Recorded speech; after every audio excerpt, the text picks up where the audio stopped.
Hi, I'm Richard X, otherwise known as Richard Davison. This is my second video in the series Spaceship Mini Project, Phase 1, Phase 2, and Phase 3. This is the Phase 2 video.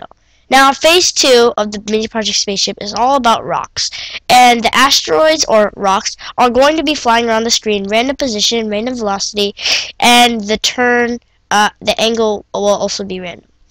So, let's take a look. Now, this is obviously the shorter phase, but it's still hard nonetheless. Number 1, complete the sprite class as shown in the sprite class video by modifying the draw handler to draw the actual image and the update handler to make the sprite move and rotate. Well, I don't know that word, but I gotta learn it. So, to make the sprite move and rotate. Oh, that makes more sense. So basically, the modifying the draw handler part and modifying the velocity part is almost exactly the same as in the ship. So you should have almost no problem doing it. Nonetheless, let me show you my demo for the sprite class, or otherwise known as Phase 2.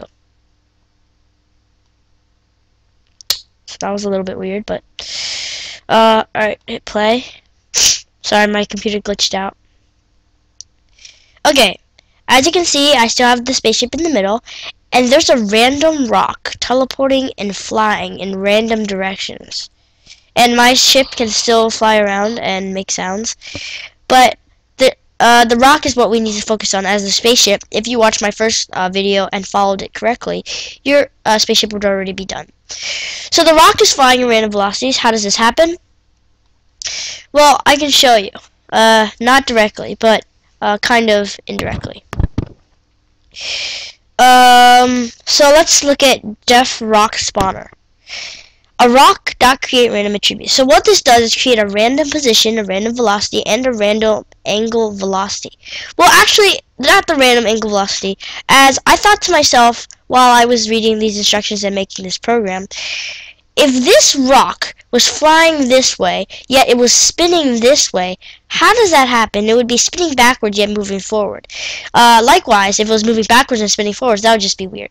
So I judged based on the velocity 0. If it's less than 0, that means it's moving backwards. Then the velocity of the angle turn will also be turning counterclockwise.